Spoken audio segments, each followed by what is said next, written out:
Bueno, para la Federación Mexicana de Enfermedades Raras es un gusto enorme, enorme, poder contar hoy con la participación de Luis Felipe y de Esmeralda, jóvenes estudiantes en el Politécnico, que tienen que ver ya ahora mismo con asuntos de enfermedades raras, y eso nos da un enorme, enorme gusto porque evidentemente necesitamos a muchos que se preparen para este tipo de situaciones.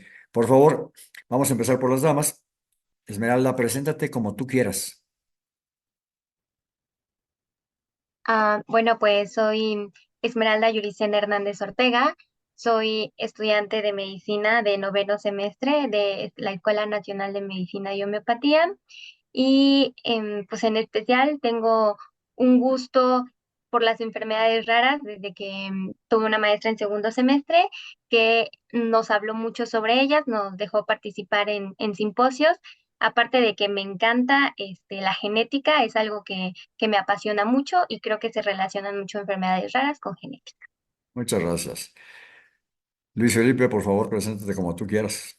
¿Qué tal? Buenas noches, mi nombre es Luis Felipe Loera Flores, yo soy alumno de décimo semestre y de igual manera, pues como tal, el interés por las enfermedades raras empezó igual en segundo semestre, justo por la misma docente que le impartió clases a ESME y también hemos tenido como tal la oportunidad de participar con otras asociaciones como Amigos Metabólicos, por ejemplo, participando en simposios y compartiendo pues esta pues interesante cátedra, ¿no? Sobre la importancia que tiene en México las enfermedades raras y pues qué es lo que podemos hacer nosotros como estudiantes para fomentar el conocimiento y que eventualmente pues sea una terapia pues bastante cotidiana como cualquier otra enfermedad. Muchas gracias. La plataforma de información que tiene que ver con lo que sabemos y entendemos de las enfermedades raras no es muy amplia. Es una que está limitada en muchos aspectos, pero todos los días trabajamos porque en México haya un verdadero conocimiento acerca de ellas. La Federación Mexicana de Enfermedades Raras hace un trabajo que tiene que ver con apoyar, orientar, seguir y dar acompañamiento a enfermos con estos padecimientos, sobre todo niños y adultos mayores. Eso es absolutamente necesario en este país. Cuando hablamos con jóvenes que están estudiando medicina y entendemos que conocen muchísimo acerca del cuerpo humano, conocen que hay 206 huesos y que hay 4.000 tendones y que hay 100.000 kilómetros de venas sanguíneas y que hay 900 ligamentos y no sé qué tantas cosas. Lo que entendemos es que el estudio al que ellos se han abocado es uno intenso, de mucho tiempo, de mucho, mucho, mucho conocimiento y también de mucha paciencia. Yo les voy a hacer unas preguntas y quiero que las contesten. Les pido de la manera más atenta que las contesten en el orden que ustedes quieran. Puedo entender que quizá primero las damas, pero que en cada pregunta los dos contesten. Eh, no espero que solo alguien levante la mano y diga yo la contesto, sino cada quien nos da su punto de vista sobre la pregunta específica. Elaboré un cuestionario de preguntas que voy a hacerles en este preciso momento y ustedes, por favor, váyanme contestando. Esmeralda, háblame de manera muy sucinta de lo que tú sepas de las enfermedades raras en México. Sí, claro. Bueno, aproximadamente el 8% de la población en México sufre algún tipo de enfermedad rara, ¿no?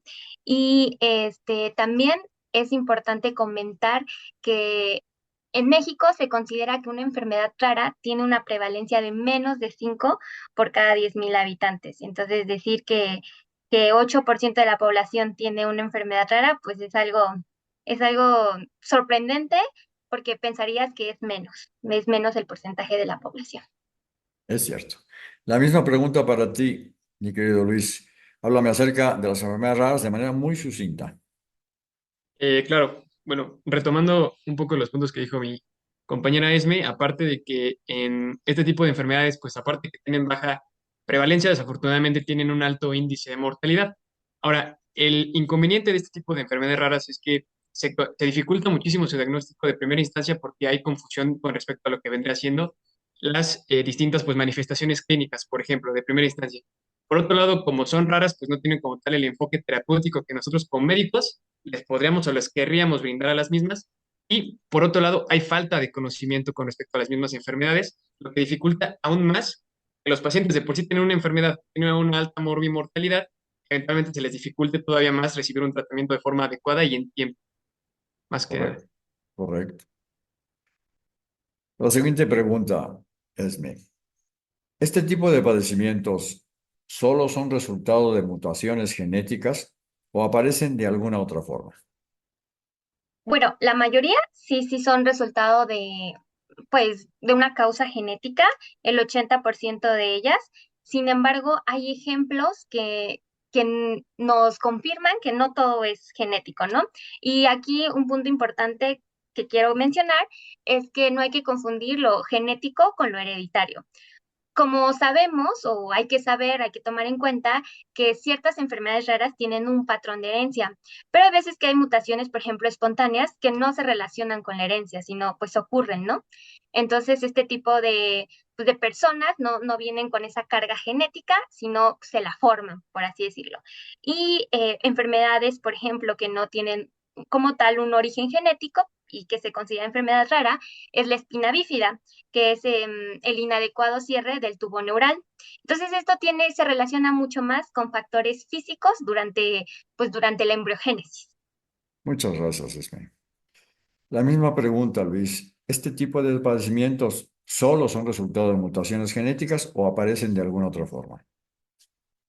Sí, la mayoría de ellas pues aparecen de forma, bueno, el hecho de que sean genéticas se relaciona meramente con factores que predisponen que los genes propiamente de cada individuo de alguna manera muten y esta mutación desencadena como tal una enfermedad cuya característica principal es que la mayoría de ellas, las manifestaciones clínicas empiezan en la vida adulta. Sin embargo, hay que tomar en cuenta otro factor, que hay pacientes que nacen con la enfermedad y desafortunadamente no llegan como tal a la vida adulta. Entonces, cierta parte de ellas es meramente genética, es decir, que es por una mutación de tipo pues, espontáneo, digámoslo así, y hay otras que son de tipo hereditario. Sin embargo, las de tipo hereditario pues, son contadas. Entonces, pues podríamos decir que la mayoría de estos son de tipo, pues meramente genético, ¿no? No hereditario, como menciona este Esme. Ok. Hablando de eso, Esme, coméntame acerca de la mutación espontánea. Sí, claro. Bueno, una mutación es una falla, un defecto, una alteración en el material genético. Entonces, ¿en qué parte, en qué proceso del material genético? Pues en alguna parte del dogma central, ¿no? La replicación, la transcripción o la traducción. Entonces, en ese punto se puede llevar a cabo una mutación, un cambio de aminoácido, tal vez una transcripción equivocada a una proteína que nos haga que haya una deficiencia enzimática, por ejemplo. Muy bien, mija. Luis, por favor, coméntame acerca de las mutaciones espontáneas. Sí, bueno, este tipo de mutaciones se caracterizan de forma primordial por tener como tal una alteración de tipo aleatorio en lo que vendría siendo nuestro genoma, es decir, nuestro código genético. Entonces, al ser espontánea, no sabemos específicamente en qué triplete o en qué codón específicamente de nucleótidos, pues prácticamente se van a llevar a cabo este tipo de mutaciones. Ahora, de acuerdo, por ejemplo, a lo que vendría siendo el tipo de mutación, podemos definir a las enfermedades, ¿no? Por ejemplo, tenemos lo que son las mutaciones sin sentido, las mutaciones, por ejemplo, en sentido, valga la redundancia, tenemos las mutaciones en pauta de lectura. Entonces, todo este conjunto de mutaciones desencadenan un tipo distinto de enfermedad de acuerdo a qué específicamente esté mutado, ¿no? Ahorita, por ejemplo, tenemos como tal lo que vendría siendo las mutaciones genéticas, pero últimamente se ha dado cuenta que gran parte de las mutaciones no son genéticas, sino por parte de lo que vendría siendo la genómica, que es decir, es esta ciencia que se encarga de estudiar los factores que alteran propiamente al ADN más no su secuencia del mismo, ¿no? Entonces es como un avance pues bastante grande lo que vendrá haciendo la medicina, ¿no? Muchas gracias, Luis. Entiendo que hoy estuvo con ustedes Ronnie Kersenovich, que es de el IMEGEN. Ese hombre que además es un gran amigo de nosotros, un amigo personal, puede ilustrar mucho acerca de todos estos temas. Acérquense a él, es un gran tipo, es un tipo muy amable, es un tipo que busca cómo poder extender el conocimiento que se tiene acerca de estos asuntos, sobre todo a los jóvenes. Ojalá que hayan disfrutado la charla que tuvo hoy con ustedes. Esme, las primeras enfermedades que en México fueron atendidas, y lo digo con enorme orgullo, fueron las del tipo de depósito lisosomal. Mis hijos fueron el paciente uno y 2 atendidos hace 28 años con una terapia de reemplazo enzimático. Después de ellos, logramos que en ese ridículo registro de 21 enfermedades raras en el Consejo de Salubridad se agregaran 9 del tipo de acumulación lisosomal, que fueron la crema innata primera de este registro. Por favor, háblame acerca de lo que tú entiendas que son las enfermedades de depósito lisosomal, Esme. Sí, claro, bueno, también se conocen como enzimopatías lisosomales y estas pues se caracterizan por la deficiencia específica de enzimas lisosomales, ¿no? Entonces, ¿qué pasa con esto? Pues los productos que deberían de degradar a estas enzimas pues se convierten en productos tóxicos y dañinos para el tejido u órgano en donde se acumulen, ¿no? Entonces, estos metabolitos acumulados, aparte de ocasionar daño, también pueden ser excretados por la orina, que esto nos sirve como un método de diagnóstico también, ¿no? Y pues la importancia de estas enfermedades radica en que la verdad la vida de estos pacientes, cuando no hay tratamiento, pues es muy, pues no es digna, ¿no? Y también, si no hay tratamiento, pues es un fallecimiento prematuro de los pacientes. Correcto. Igualmente, Luis, ¿a qué se refieren las enfermedades de depósito lisosomal? Bueno, como ya había definido mi compañera Esme, prácticamente este tipo de enfermedades se caracterizan por el acumulamiento de un metabolito pues tóxico en lo que vendría siendo pues los lisosomas de distintas estirpes celulares en lo que vendría siendo nuestro cuerpo. Algo también importante de mencionar es que la mayoría de ellas tienen un patrón de herencia autosómico recesivo. Y aparte que tienen este patrón autosómico recesivo, pues hay algunas excepciones que están asociadas a lo que vendría siendo el cromosoma X, como por ejemplo la enfermedad de Fabry, por mencionar un ejemplo. Sin embargo, la cuestión radica en que como se acumulan estos metabolitos pues, tóxicos en lo que vendría siendo los tejidos, principalmente lo que vendría siendo el sistema retículo endotelial, que es donde se encuentra la mayoría de un tipo de células que se llaman macrófagos. Pues estos pacientes, la mayoría de ellos presentan lo que son visceromegales, por ejemplo, y también gran parte de estas enfermedades se acumulan en lo que vendría siendo el sistema nervioso central, es decir, este metabolito se acumula en el cerebro y gran parte de los pacientes tienen como tal lo que vendría siendo signos de retraso tanto psicomotriz como cognitivo, en este caso. ¿Cierto? Dentro de un mes más o menos, sí, un mes, va a estar con ustedes el doctor Joaquín Carrillo Farga. Es uno de los 3 médicos que en el mundo más conocen enfermedades lisosomales. Joaquín Carrillo Farga logra diagnósticos en 3 días, lo que no sucede regularmente. Después vamos a hablar de la odisea diagnóstica, pero Joaquín Carrillo Farga, que va a estar con ustedes, no se lo pierdan. Es el experto número 1 en Latinoamérica y uno de los 3 mejores en el mundo. No se lo pierdan. Les va a encantar porque además explica todo el tema lisosomales de manera increíble. 330 días del año está en conferencias en todo el mundo y le hablan de Harvard, le hablan de Cambridge, le hablan de todos lados y va a estar con ustedes porque, porque aceptó estar con ustedes porque el Politécnico es muy importante en México. No se lo pierdan, muchachos, no se lo vayan a perder. Quinta pregunta. Esme, ¿tienes una idea de cuántas enfermedades raras cuentan con tratamiento actualmente en México? Bueno, pues como se sabe, en México, y como ya comentó también usted, se consideran 21 enfermedades raras, ¿no? Entonces, la mayoría de ellas, o en gran parte de ellas, se tratan de deficiencias enzimáticas. Entonces, pues el tratamiento para ellas son reemplazos enzimáticos.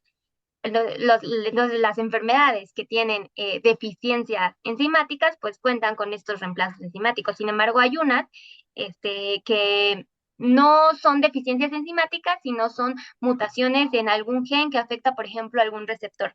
Entonces, estas, pues no, como, ¿qué enzima le vamos a poner si no está deficiente una enzima? Entonces, lo que se hace son medicamentos de control para potencializar la función de alguna proteína, por ejemplo. Entonces, a lo mejor, ya a estos medicamentos se les conoce como medicamentos huérfanos, entonces a lo mejor sí hay tratamiento para estas enfermedades específicas de deficiencia, pero pues para otras solo hay control. Muchas gracias, mija. Luis, la misma pregunta. ¿Tienes una idea de cuántas enfermedades raras tienen tratamiento actualmente en México? Sí, claro, va más allá de, bueno, obviamente, como ya comentamos hace un momento, pues aquellas que tienen o que son una deficiencia enzimática, pues claramente el tratamiento radica en la suministración de estos medicamentos huérfanos, ¿no? Por mencionar algunos ejemplos, tenemos, por ejemplo, lo que vendría siendo la enfermedad de Gaucher, cuyo tratamiento, cuyo medicamento huérfano, pues es la velaglucerasa alfa, ¿no? Entonces, este es un medicamento que principalmente se suministra a los pacientes y pues les ayuda al reemplazo enzimático. Otra enfermedad que podemos mencionar es lo que es la fenilcetonuria y tenemos este medicamento huérfano que es la safropterina, por ejemplo, ¿no? Entonces, todo este tipo de medicamentos pues son muy importantes porque pues le mejoran la calidad de vida al paciente y a pesar de que, bueno, los costos muchas veces no sean tan accesibles, creo que se puede llegar a un tratamiento concreto y a mejorar pues obviamente la vida del mismo, ¿no? Que es lo que uno busca como estudiante de medicina y aparte como médico especialista. Muchas gracias. Les vuelvo a comentar que tenemos estimado a través de Accesalud, que es el faro de información que tiene la Federación, que en México se están dando tratamientos para 61 enfermedades raras de manera precisa, algunas que tienen que ver con depósito lisosomal y algunas otras que tienen que ver con otros desórdenes múltiples. Con la sexta pregunta vamos a pedirle que primero Luis, ahora el caballero, sea quien la conteste. Háblame acerca de la odisea diagnóstica de estos enfermos, Luis. Sí, claro, bueno, como bien sabemos y retomando un punto que mencioné al principio, pues al ser, como su nombre lo indica, enfermedades raras, el hecho de que tengan de primera instancia una baja prevalencia, pues hace que el diagnóstico sea complejo de primera instancia. En segunda, que los síntomas propiamente del paciente sean muy similares a otro tipo de padecimientos, eso también dificulta lo que vendría siendo el diagnóstico. Y aparte, el desconocimiento de los doctores en general que no saben técnicamente los síntomas de las enfermedades raras, las cuales pues no pueden atenderlas a tiempo. Entonces, como propuesta y como odisea, como parte de la odisea diagnóstica es salir lo mejor preparados que nosotros podamos de lo que vendría siendo la carrera, para no nada más enfocarnos meramente en lo que son las enfermedades cotidianas, por ejemplo, la que prevalecen las enfermedades en la población mexicana como diabetes, hipertensión, por ejemplo, en este caso obesidad, sino también enfocarnos en aquellas enfermedades que a pesar de que no sean muy comunes, tenemos un diagnóstico certero y enfocarnos en lo que vendría siendo la medicina de la prevención con lo que vendría siendo el tamiz neonatal. Entonces, tenemos muchas armas para poder diagnosticar estas enfermedades a tiempo, nada más es cuestión de saberlas aplicar y evitar esta odisea pues prolongada de lo que vendría siendo el diagnóstico médico. Gracias, Luis. Esme, la misma pregunta. ¿Has oído hablar de la odisea diagnóstica para nuestros enfermos? Sí, bueno, como comentaba Luis, ¿no? La falta de conocimiento a veces de los médicos hace que el proceso sea mucho más largo. Entonces, a lo mejor hay síntomas característicos, pero pues por la falta de este conocimiento tarda más tiempo el diagnóstico. Entonces, a veces un diagnóstico puede tardar años, a pesar de que se pueda hacer desde un recién nacido con un tamiz, o es más, hay veces que se pueden diagnosticar desde antes con un tamiz prenatal, del nacimiento. Entonces, esto a veces se dificulta no solo porque no se conoce como médicos, sino también porque a la población no le estamos dando el conocimiento de que hay este tipo de pruebas para diagnosticarlas previamente. Aparte de que a veces, como no tienen el conocimiento ni los recursos, pues es más difícil el diagnóstico. Y bueno, ya tienes tu paciente que tiene síntomas raros, has ido a varios médicos y no lo han podido diagnosticar. Entonces, esto también tiene un impacto económico porque son múltiples consultas, múltiples médicos especialistas a los que tienes que visitar. Entonces, tiene un impacto tanto económico, social, emocional, y esto repercute totalmente tanto al paciente como a su familiar. Entonces, es Cierto, muy complicado el diagnóstico. cierto. Les voy a comentar una condición anecdótica. Eh, en alguna ocasión, hace poco tiempo, vino a la oficina de la Federación un un matrimonio que traía a su niño, a quien ya le estaban dando atención en el Instituto Nacional de Pediatría. 11 años tenía el niño y entonces le pregunto a la mamá, eh, ¿cuándo le diagnosticaron a su hijo? Y dice, no, nos tardamos más de 10 años en el diagnóstico. Más de 10 años, sí, más de 10 años. Y dice su esposo, sí, porque nunca lo habíamos traído al Instituto Nacional de Pediatría que nos lo diagnosticaron en un mes. Lo que quiero decir es que a veces entender a dónde tienes que acudir, con quién tienes que acudir y en razón de qué experiencia te puedes pensar que te van a ayudar es importantísimo. Los médicos que atienden en el Instituto Nacional de Pediatría, y hablo para niños, tienen una experiencia enorme. Luis Carvajal, José Nicolás Reinés, el doctor Pedro Loredo conocen. La otra vez me decía Luis, he visto 60,000 pacientes con enfermedad rara. 60,000. O sea, tiene un rato de conocimiento. Esto lo apunto porque a veces la decisión diagnóstica no sería tal si supiéramos a dónde acudir, si entendiéramos quién nos puede dar una respuesta que sea certera, que sea la apropiada, la que necesitamos escuchar. A veces es complicado entender esto, pero la información es una piedra fundamental en todos estos temas y la información certera es todavía más fundamental. Antes de hacerles la siguiente pregunta, les voy a comentar que en algunos países de Latinoamérica, no quiero hablar de países de primer mundo, de Latinoamérica, y hablo de Argentina, Colombia y Brasil. El seguimiento que tienen para enfermos con padecimientos raros es verdaderamente notable. 5, 6 o 7 médicos atienden a un solo paciente a lo largo de su trayecto en el que tiene que tener una terapia. ¿Cuántos médicos especialistas, Luis, se requieren para la atención de este tipo de pacientes según tu opinión? Mm, a mi parecer, como las manifestaciones clínicas pues, pueden ser diversas, incluso no tanto, bueno, en primera instancia depende de la enfermedad y en segunda pues depende incluso del paciente, ¿no? Porque cada paciente pues, es único y las manifestaciones clínicas que va a presentar es única de cada paciente. Entonces, aproximadamente cuántos pues tenemos que considerar a médicos internistas, a cirujanos, a traumatólogos. Incluso también podemos considerar a lo que vendría siendo gastroenterólogos, también lo que vendría siendo neurocirujanos, neurólogos, es decir, es amplia la gama de especialistas que se necesitan. Incluso también me atrevería a decir que se necesitan más apoyo de otras áreas de la salud, como por ejemplo la nutrición. En este caso, por ejemplo, de las dietas para los pacientes que no pueden consumir, por ejemplo, se viene a la mente ahorita, pues, aminoácidos como la fenilalanina y también la fisioterapia, ¿no? Entonces, es un diagnóstico integral, no nada más depende de un médico, sino de muchísimas especialidades que necesitan, pues, aportar su conocimiento. Ah, algo también muy importante, pues, de los mismos genetistas, ¿no? Necesitamos ahora sí que de todos para que podamos llegar a un diagnóstico certero y que, pues, erremos lo menos posible en el diagnóstico, ¿no? Muchas gracias, Luis. Esmeralda, la misma pregunta. ¿Cuántos médicos entiendes tú que se requieren para atender a un paciente como estos? Pues como comentaba Luis, se necesitan múltiples especialistas, ¿no? Eh, Y algo que hay que tomar en cuenta o que algo que hay que saber y que es de suma importancia, que este tipo de padecimientos necesitan una atención multidisciplinaria, porque no nada más vas a quedarte con el genetista, no, tienes que ir, no sé, al endocrinólogo, depende de la enfermedad rara pues, con la que se ha diagnosticado el paciente. Cierto. Les voy a comentar que para la siguiente pregunta voy a referirle lo que a continuación les señalo. Eh, Costa Rica tiene una población mucho menor que la de México. En México tenemos, según el último dato que consulté en Country Matters, que es un sitio muy especializado, 132 millones de habitantes.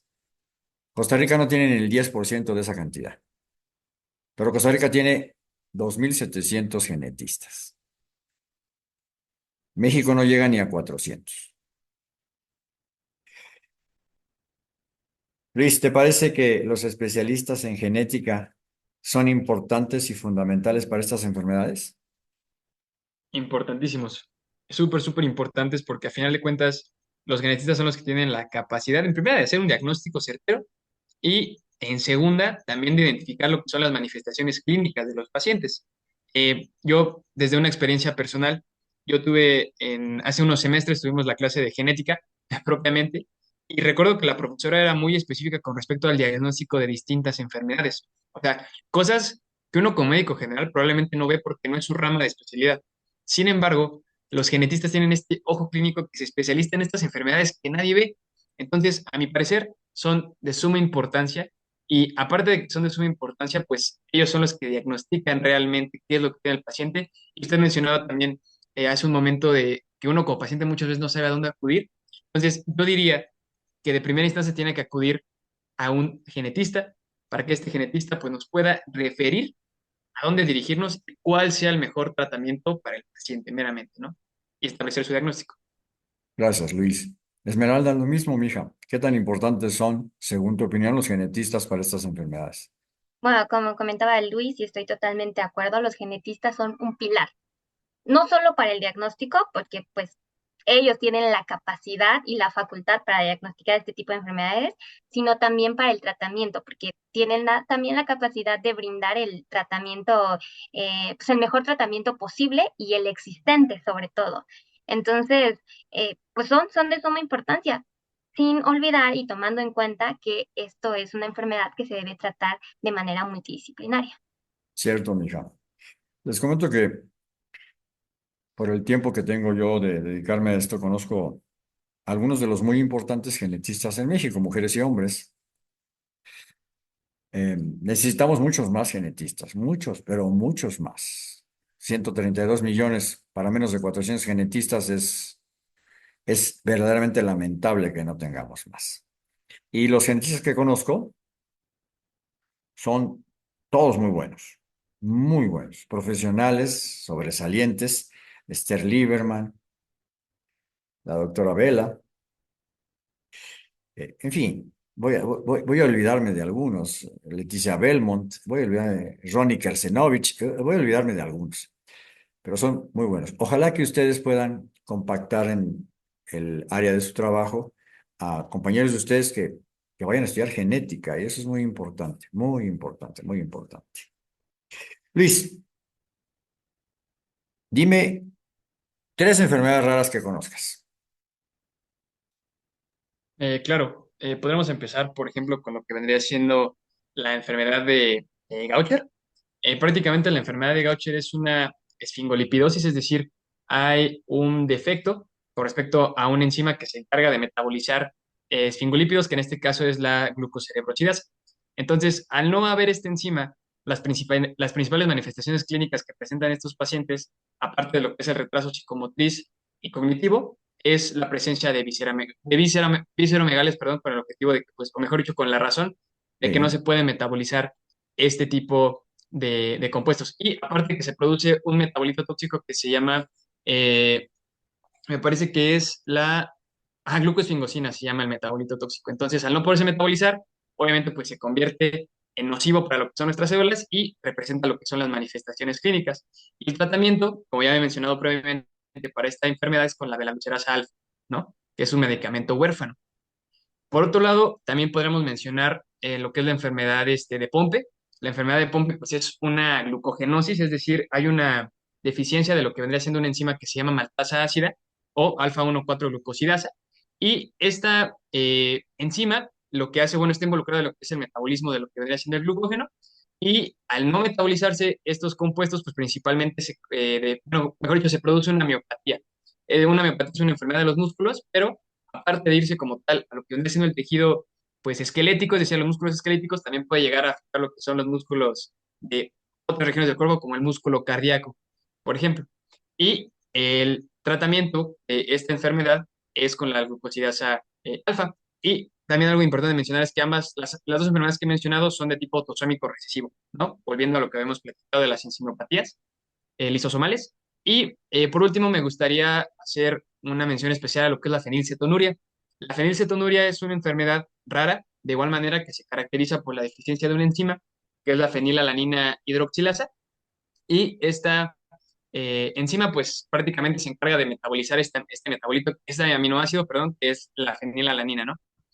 Entonces, el tratamiento de estos pacientes pues, radica en la primera instancia el evitar consumir fenilalanina y por otro lado también en la administración de un medicamento huérfano que se llama sapropterina.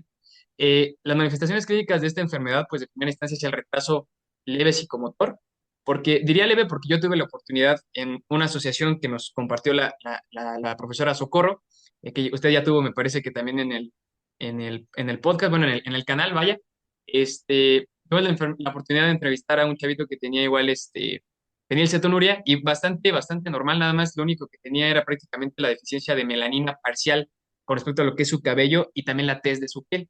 Entonces, diría que es leve como tal el retraso, pero aún así se puede manifestar. Y por otro lado, pues este leve, como había mencionado, retraso psicomotor, ¿no? Y su tratamiento que es con la sapropterina, prácticamente. Gracias, Luis. Esme, la misma pregunta, dame 3 enfermedades raras que conozcas. Sí, claro. Bueno, pues yo voy a mencionar a las mucopolisacaridosis, que son un grupo de deficiencias que se encargan, bueno, estas enzimas se encargan de degradar a los glucosaminoglucanos. Cuando hace falta alguna de estas enzimas, pues obviamente se acumulan estos metabolitos, que en parte son funcionales, pero después de un tiempo deben de llegar a su degradación. Entonces, por ejemplo, vamos a hablar de la mucopolisacaridosis tipo 1, también llamada enfermedad de Horler, en donde la enzima deficiente es la alfa-L-hidroronidasa, que se encarga de degradar al heparán y dermatansulfato, ambos glucosaminoglucanos. Cuando estos metabolitos cumplen su función, pues se tienen que degradar. Al no ser degradados, pues se acumulan en los lisosomas de células del sistema nervioso. Entonces, esto nos va a ocasionar síntomas clínicos, manifestaciones clínicas como la hidrocefalia, el retraso en el desarrollo psicomotor y también problemas dermatológicos, por ejemplo, hipertricosis o manchas mongólicas que a veces son característicos de este tipo de pacientes de la enfermedad de Horler, ¿no? Entonces, como pues el problema de origen es una deficiencia enzimática, pues ¿qué se ocupa? Pues un reemplazo enzimático, como por ejemplo la aronidasa es en sustitución de la alfa-L-hidroronidasa. Cierto. Ahora ya comentamos, tanto Luis como yo, enfermedades que son deficiencias enzimáticas, y claro que son enfermedades raras, pero no solo las enfermedades raras son deficiencias enzimáticas, también hay otro tipo, por ejemplo, el espina bífida que era, comentaba al inicio, que es un defecto en el tubo del cierre neural. Este pues no se va a tratar con eh, reposición administrar enzimas de manera artificial, sino el tratamiento es quirúrgico. O otro ejemplo de otra enfermedad que pues sí tiene que ver con una carga genética, pero no es como tal una deficiencia enzimática, es la fibrosis quística, que de hecho es también muy común en nuestro país. Y esta enfermedad pues se caracteriza primero por ser de herencia autosómica recesiva y también porque va a tener una mutación en el gen CFTR. Este gen CFTR codifica para el receptor CFTR. Este receptor está conformado por distintas proteínas que en conjunto van a hacer que funcione este receptor. La función normal del receptor es el transporte a través de la membrana celular de cloro y de sodio. Entonces, cuando este receptor no funciona debido a una mutación en su gen, pues vamos a tener, se va a expresar clínicamente como una acumulación de moco, sobre todo en el sistema respiratorio. Pero esto no solamente es en el sistema respiratorio, sino también a nivel pancreático, en el tubo digestivo no van a permitir la liberación de enzimas pancreáticas. Bueno, volviendo a lo respiratorio, a los síntomas respiratorios, que es lo característico, de hecho, de la fibrosis quística y que es por lo más conocido, pues vamos a tener ataques de asma, broncoespasmos, infecciones recurrentes por la acumulación de este moco. Y a nivel pancreático, pues vamos a tener que no se van a absorber los nutrientes necesarios, ya que las enzimas, pues no están degradando adecuadamente, ¿no? Entonces, pues va a haber malnutrición, por ejemplo. Y en este tipo de padecimientos, como no hay como tal un reemplazo de cómo vas a reemplazar una proteína que forma a un receptor, a un conjunto. Entonces ocupas medicamentos de control, medicamentos que potencialicen la acción de proteínas que todavía son viables dentro de este receptor. Entonces el ejemplo de este medicamento es el Bacaptor, que potencializa esta función del receptor. Sin embargo, este no es un tratamiento único y como he comentado durante toda la entrevista, este tipo de enfermedades son multidisciplinarias, de tratamiento multidisciplinarios. Entonces, por ejemplo, si tiene broncoespasmos, ataque de asma, ¿qué ocupas? Pues un broncodilatador. Entonces, aquí ya son tratamientos sintomáticos o infecciones, pues antibióticos, ¿no? Te tienes que apoyar de varias cosas para este tipo de enfermedades. Muchas gracias, Esme. Les comento, en razón de lo que me acaban de explicar de manera tan robusta, una argumentación importante, robusta, generosa para su entendimiento, sobre todo de quienes tenemos una idea de todos estos temas. Un día estábamos en Canal 11, en Diálogos en Confianza, y se hizo una pregunta que tenía que ver con, ¿qué tiene que ver con esto de acumulación lisosomal en los pacientes que tienen Gaucher tipo 1? Y entonces el médico, el doctor, un brillante profesional del Instituto Nacional de Pediatría, estaba dando su explicación y en el auditorio en vivo había estudiantes de medicina que tenían cara de ¿what? ¿Y qué está diciendo? Entonces, hubo un momento en que me pareció que era importante, no solamente había estudiantes de medicina, había personas, público en general, de los que vamos a pie, que no conocemos nada de esto. Entonces, le pedí que me permitiera hacer una explicación mucho más sencilla para entendimiento que pudiera yo transmitirle a la gente que estaba ahí. Y entonces les dije, miren, es como si una lavadora le mete muchos trastes llenos de grasa y la lavadora no puede degradar la grasa y entonces ahí se va acumulando y entonces el abdomen va creciendo, va creciendo, va creciendo hasta que se hace una hepatosplenomegalia. Me entendieron rápidamente. Yo les sugiero siempre, como sugerencia, que cuando ustedes estén frente a un auditorio de a pie, de los que no conocen estos temas, le expliquen con bolitas y palitos. Porque si no, no van a entender nada. Van a ver que son brillantes ustedes, pues no le entendía a la doctora, quién sabe qué dijo. No sé, que decía que los electrolitos, quién sabe qué, que no lo entendí. Entonces, sean, sean acomedidos con la gente como yo, con la gente de a pie que conoce poco de estas enfermedades. Yo conozco de estas enfermedades porque me dedico a ello, pero hay mucha gente que no conoce de esto. 99% de cada 100 mexicanos no conoce nada de esto.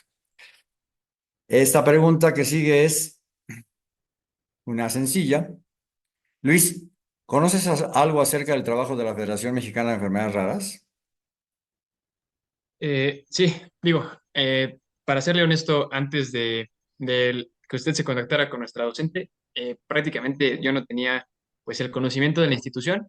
Sin embargo, pues investigando un poco más en conjunto, pues podemos como tal pues, determinar que la institución FEMEXER pues es una institución bastante altruista de primera instancia, porque se enfoca en, bueno, de primera instancia me llevo mucho, por ejemplo, cuando los busqué en Instagram, porque ya ve que ahorita todos los chavos nos vemos que en Instagram y todas las redes sociales, y mencionaba algo de que eran una fundación sin fines de lucro.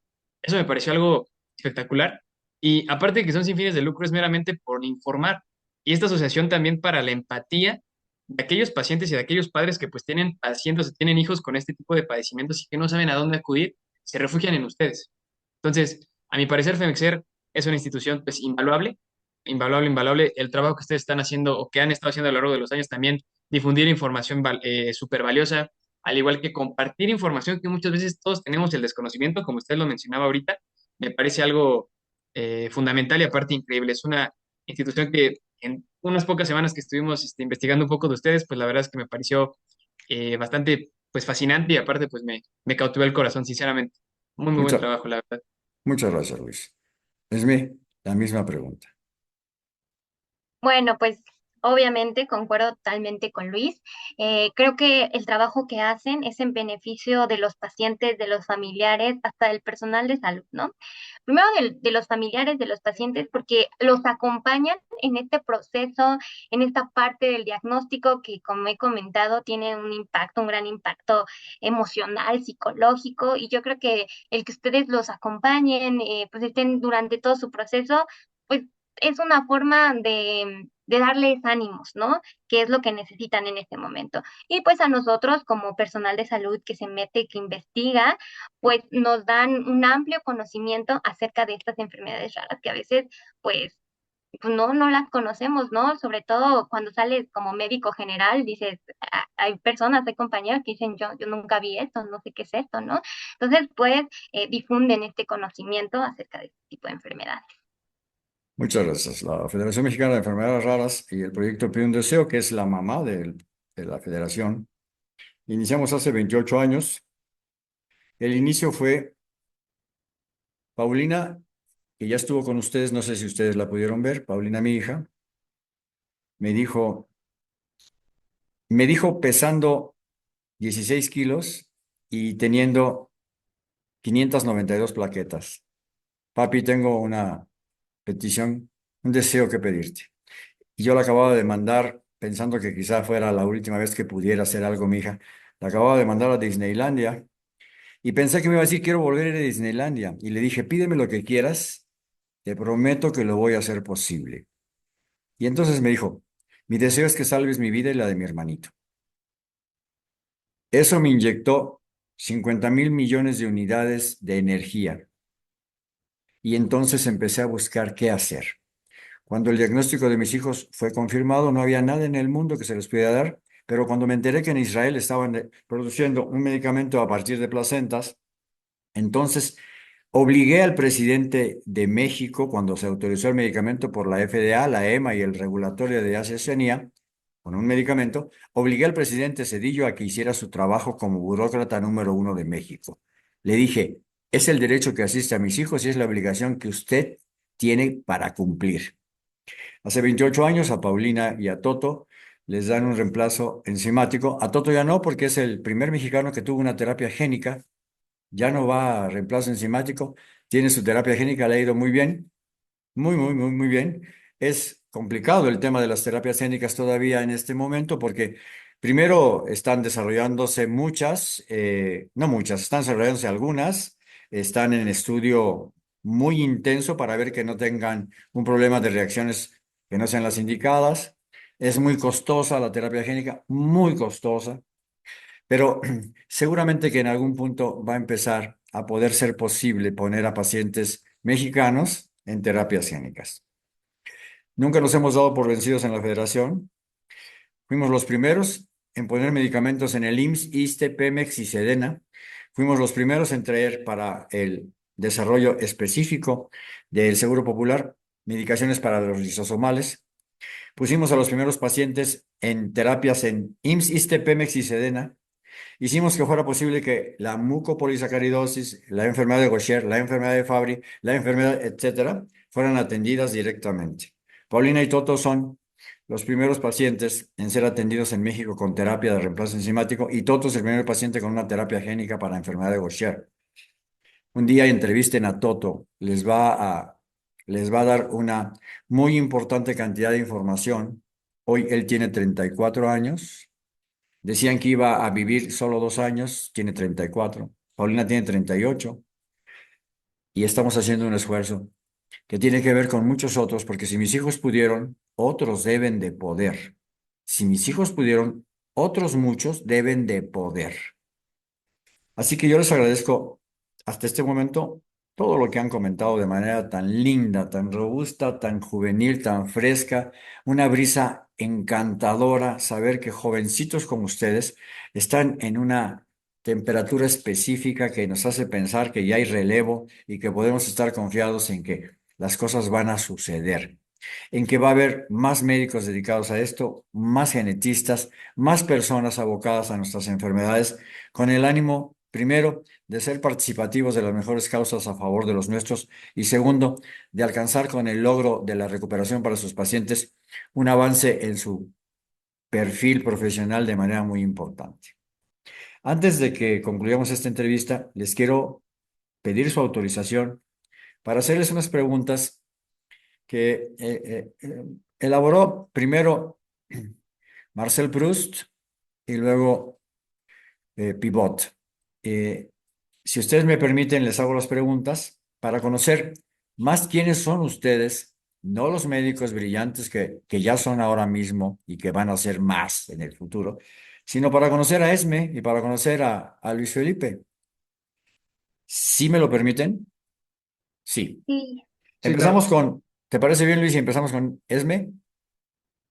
Sí, claro, claro, sin problema. Ok. Esme, te pido por favor, también a ti, Luis, que procuren no darme una respuesta gigantesca. Una respuesta muy sencilla, con una sola palabra quizá. ¿Ok? Esme, ¿cuál es tu palabra favorita? es decir, ¿Cuál es la palabra que más odias? no se puede. ¿Qué es lo que más te causa placer? El éxito, ¿Qué es lo que más te desagrada? el fracaso, ¿Cuál es el sonido o ruido que más placer te produce? la lluvia, ¿Cuál es el sonido o ruido que aborreces escuchar? El del tráfico. El del tráfico. ¿Cuál es tu grosería favorita?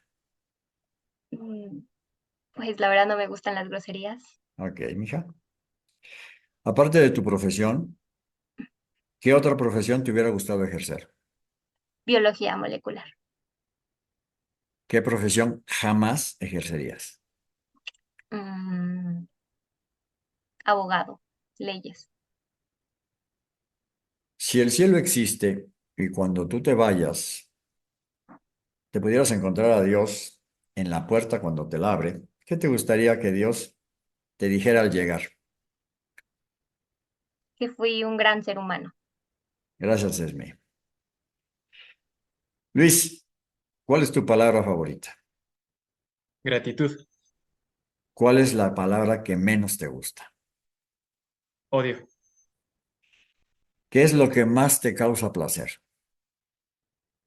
estudiar, ¿Qué es lo que te desagrada enormemente? la falta de empatía, ¿Cuál es el sonido o ruido que más placer te produce? el de mi música favorita, ¿Cuál es el sonido o ruido que aborreces escuchar?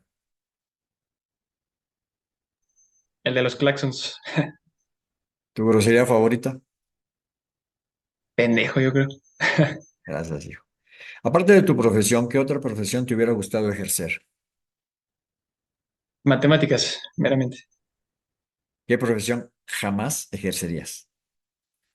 Arquitectura, Si el cielo existe y al llegar te encuentras con el generoso Dios ahí en la puerta, ¿qué te gustaría que Dios te dijera al llegar? que fui gran médico y apoyé a gran parte de personas del mundo. Muchas gracias, Luis. Es un placer indescriptible para mí señalar que esta ha sido quizá una de las dos más gratas entrevistas que yo he hecho a lo largo de mi vida. Ha sido muy grato escuchar la precisión y robustez de cada una de sus respuestas. Ha sido muy grato encontrar en cada uno de ustedes la disposición de hacer que las cosas buenas sucedan a favor de quien más lo necesita. Ha sido enormemente grato saberlos como el reemplazo generacional que necesitamos en las instituciones de salud. Quienes se dedican a estos menesteres, a las enfermedades raras, todos son viejos, de más de 50 años, todos, y algunos de 70 y hasta 80 años. Lo que ustedes están haciendo en este ejercicio que pretende no solo ilustrarlos académicamente, sino también avanzar profesionalmente hacia nuevos paradigmas, es algo que se necesita en México. Mi respeto y consideración enorme al Instituto Politécnico Nacional, a la escuela en la que ustedes estudian y al profesorado que les tiene la atención para prepararlos, para consensuar con ustedes lo mejor a favor de nosotros y también para hacer de ustedes dos buenas personas antes que buenos médicos. Antes de ser un buen médico, tienes que ser una buena persona. Conozco, y esto lo voy a decir con enorme responsabilidad y respeto, conozco la arrogancia de muchos médicos que me he encontrado en el camino. Cuando someten ustedes al arbitrio de su honestidad y de su carisma a favor de lo sensible, ustedes tienen el mundo a sus pies. Siempre piensen en dos cosas que son importantísimas. Nunca humillen a nadie y nunca se dejen humillar. Eso es algo que no deben olvidar nunca. No pisen a nadie y no se dejen pisar. Para la Federación Mexicana de Enfermedades Raras, este ha sido un día especialmente grato. La belleza y las palabras y la argumentación de Esmeralda, la presencia caballerosa de Luis ha sido generosamente recibida por nosotros. Muchísimas gracias, muchachos. Les vuelvo a ofrecer una disculpa porque los universitarios y yo soy de la Facultad de Ciencias Políticas de la Universidad Generación 78-82. No pudieron, no quisieron o no sé qué pasó, pero no se presentaron. Seguramente cuando vean su entrevista van a decir, qué pendejos, ¿por qué no estuvimos presentes? porque les quiero pedir que cerremos esta conversación, que la cerremos primero con mi agradecimiento para ustedes. Después, que si algo quedó en el tintero, me lo hagan saber. Primero, Esmeralda, hija, algo que no te pregunté y te hubiera gustado que te preguntara.